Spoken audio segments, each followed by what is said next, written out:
আপনি আমি যদি অহংকার করি, অহংকারের কারণে আল্লাহ রাব্বুল আলামিন সুলাইমান আলাইহিস সালামকেও সাথ দেন নাই। এখন আপনি যদি বলেন আমি 2021 সাল পর্যন্ত থাকবো, এই সাথ কি আল্লাহ আপনাকে দেবে? কথা বলেন, দেবে? কখনো ছেড়ে দেবে না। আল্লাহ আপনাকে সুযোগ দিবে, আল্লাহ আপনাকে সাথ দেবে, আল্লাহ আপনাকে তওবা করার সুযোগ দেবে। কিন্তু অ্যাট লাস্ট ফাইনাল যখন আপনি তওবা করবেন না, মাপ চাইবেন না, নিঃশেষে আপনার কিসমতে ধ্বংস ছাড়া আর কিছুই থাকবে না। ঠিক কি না? এজন্য আল্লাহ পাক বলেন, তাবারাকাল্লাযী বিয়াদিহিল মুলকু ওয়া হুয়া আলা কুল্লি শাইইন কাদির। আল্লাহ পাক ডাক দিয়ে বলেন, তিনি সেই মহাপরাক্রমশালী সত্তা, তিনি সেই মহান শক্তিশালী রব, যার হাতে সমস্ত রাজত্ব এবং সমস্ত ক্ষমতা, এবং তিনি সকল ক্ষমতার উপরে ক্ষমতাবান। কে তিনি? সকল রাজার উপরে রাজাধিরাজ। আজকে যারা রাজা, আজকে যারা বাদশাহ, আজকে যারা সমাজের এলিট শ্রেণীর লোক, আজকে যারা বিচার কার্য পরিচালনা করে, আজকে যারা বিচার কার্য পরিচালনা করে, এদের তো বিচারক আছেন কে? আজকে যারা বিচার করেন, যদি ভুল বিচার করেন, কিয়ামতের মাঠে আল্লাহ পাক তাদেরকে ধরবে কিনা? আপনার হাতে কলম আছে, আপনার হাতে কাগজ আছে, আপনি যেভাবে ইচ্ছা সেভাবে লিখতে পারেন, পারেন কি পারেন না? কিন্তু এই লেখাগুলোর হিসাব দিতে হবে কাকে? জবাব দিতে হবে কাকে? এই জন্য প্রিয় ভাইয়েরা, আপনি ছোট্ট একটা ক্ষমতা ফেলেও সেই ক্ষমতাকে আপনি অপব্যবহার করতে পারবেন না। এটা আমি আমার দিকেও ইঙ্গিত করি। আমি একটা মসজিদের ইমাম, একটা মসজিদের খতিব, একটা মাদ্রাসার প্রধান।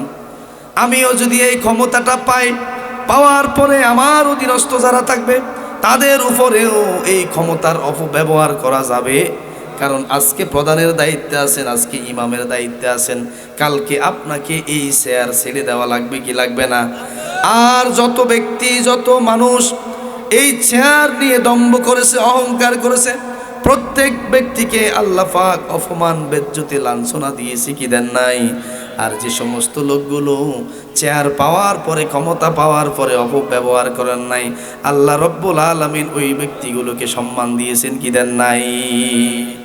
এই জন্য প্রিয় ভাইয়েরা, আমরা যে জায়গায় দেখুন নাই, আপনি মাদ্রাসা প্রতিষ্ঠানের প্রধান, আপনি স্কুলের প্রধান, আপনি একটা ওয়ার্ডের প্রধান, আপনি একটা ইউনিয়নের প্রধান, না, এটা পাওয়ার পরে আপনি অবশ্যই এটার অপব্যবহার যদি করেন, টুডে টুমোরো আপনাকে এটার প্রায়শ্চিত্ত করা লাগবে কি লাগবে না?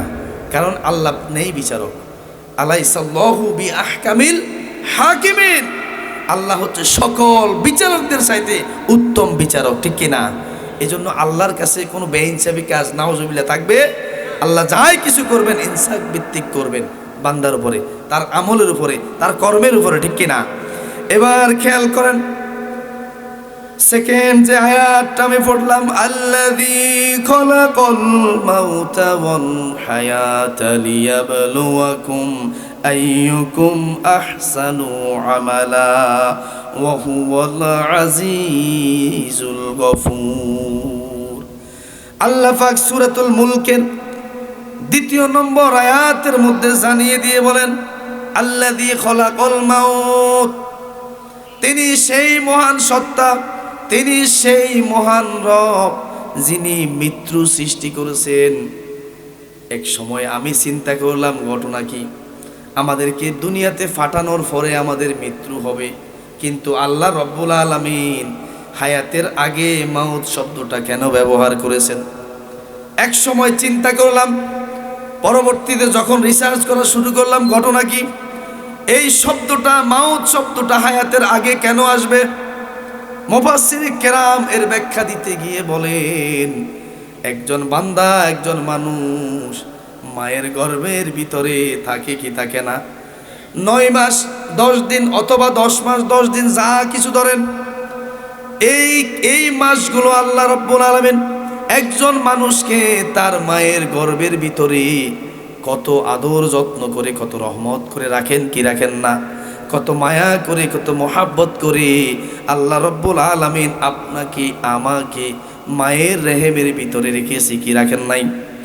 অসংখ্য বাচ্চা দেখা গেছে মায়ের প্রসবের সময় মারা যায় কি যায় না? অসংখ্য বাচ্চা ভূমিষ্ঠ হওয়ার পরে মারা যায় কি যায় না?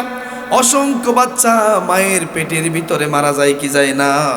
অসংখ্য বাচ্চা 5 মাস 6 মাস 7 মাস এরকম অবস্থায় নষ্ট হয়ে যায় কি যায় না? ঠিক আপনি আমি যদি সেই জায়গা থেকে চিন্তা করি, আল্লাহ রাব্বুল আলামিন আপনাকে আমাকে দয়া করে মায়া করে রহমত করে দুনিয়ার আলো দেখিয়েছেন। আজকে আমি বক্তা হয়েছি, আলোচক হয়েছি, আপনি মসজিদের ইমাম হয়েছেন, আপনি মাদ্রাসার প্রধান হয়েছেন, আপনি প্রিন্সিপাল হয়েছেন, আপনি সমাজপতি হয়েছেন, মেম্বার হয়েছেন, চেয়ারম্যান হয়েছেন কি হন নাই? আল্লাহ যদি ওই আপনার মায়ের গর্ভের ভিতরে আপনাকে মেরে ফেলতেন, এই পৃথিবীতে আসার সুযোগ হতো, আপনি